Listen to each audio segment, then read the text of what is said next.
Pagi-pagi di WA ada pesan dengan kalimat urgent chief, urgent. Saya berpikir kenapa lagi sini orang? Saya pun membalas dengan langsung menelponnya. Yang dengan nada panik dia bertanya, ada apa dengan Santara? Kok di mana-mana banyak yang mengatakan bermasalah? Saya pun bertanya balik, maksudnya? Itu katanya ada yang komen, uangnya balikin oi, rugi gua di Santara, benerin itu Santara. Sampai nenek saya tuh nelpon, bosman Santaranya bermasalah. Banyak orang yang menyerang di sosial media. Kamu jangan sama bosman ya. Jadi sebenarnya ada apa Chief? Dia bertanya dengan nada setengah panik. Kok gak di counter sih berita-berita tersebut kalau memang tidak ada masalah? Saya pun tertawa sebelum menjawab pertanyaannya. Jawaban saya, Mas, musuhmu harus kamu ketahui dengan tepat berapa jumlahnya dan siapa saja mereka. Saat ini belum nongol semua musuh bosman dan hater bosman. Sabar, biarkan mereka menggunakan isu Santara sebagai senjata serang ke bosman. Hater bosman itu hasil ciptaan informasi yang dibuat para buzzer rupiah. Mereka yang memang gerah dengan informasi yang diberikan bosman kepada khalayak, yang dengan terang-terangan mengingatkan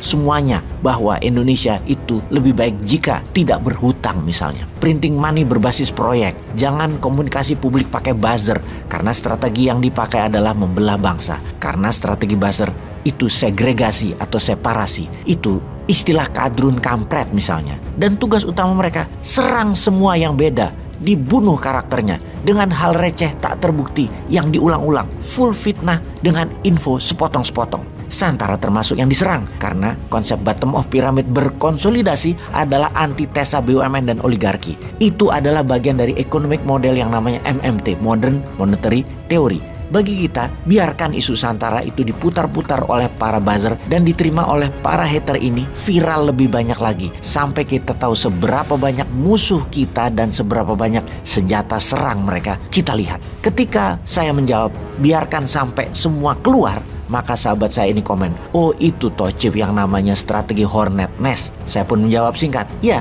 Dibarengi tawa gelak dirinya. Dia adalah pengusaha yang akan listing di Santara. Usahanya ayam dalam kemasan. Pabriknya besar, omsetnya bagus, dan akan funding untuk perluasan pabriknya karena pemesanannya membludak. Saya lanjutkan penjelasannya. Begini perbandingannya di mana nanti kita akan buka setelah semua senjata musuh terlihat dan semua hater keluar. Ada 777-an perusahaan di Bursa Efek Indonesia saat ini. Yang bagi dividen sekitar 400-an. Yang merugi ada 100-an. Yang delisting ada 2-3 perusahaan setiap tahunnya. Yang bangkrut ada 1-2.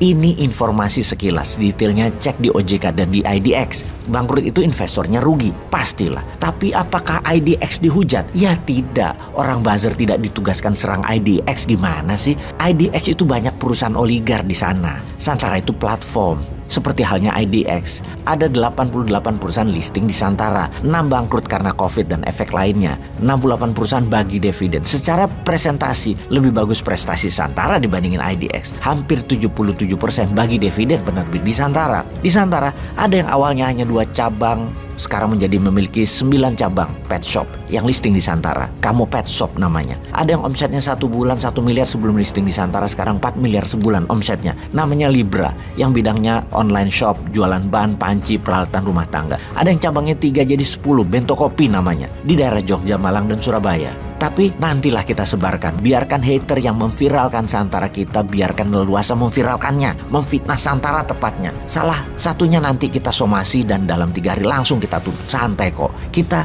tidak memungkiri bahwa ada yang merugi di Santara karena investasi UKM pilihannya bangkrut. UKM yang diinvestnya merugi sehingga uang investasinya hilang. Seperti halnya invest di IDX, perusahaan IPO-nya bangkrut, atau invest di kripto nilainya amblas. Santara adalah Binance, Santara adalah Indodax, Santara adalah IDX. UKM yang merugi itu semua bertanggung jawab kok terhadap investor. Hanya mereka minta waktu saja. Di sisi lain banyak yang tidak terima akan hal ini. Ya wajar saja. OJK bahkan pernah berkata, seorang senior officer OJK, bahwa investor harusnya paham risiko pilihan UKM yang akan diinvest tersebut. Dan itu menjadi tanggung jawab dirinya. Santara hanya platform bagi UKM dan investor. Oke, sejauh ini hanya sekilas ini saja informasinya. Bagi kami di Santara, kejahatan sesungguhnya adalah di para buzzer rupiah yang menarget Santara untuk menjatuhkan bosman.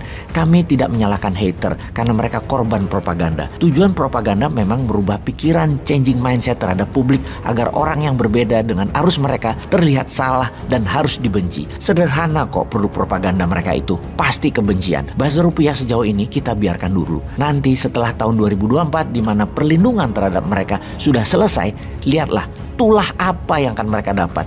juga nanti mereka merasakan juga di hari tuanya ketika penyakit-penyakit mulai menyerang tubuh mereka.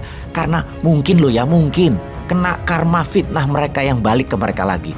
Jadi jalan hidupnya bermasalah, penyakitan. Sebentar lagi pasti terbukti kok.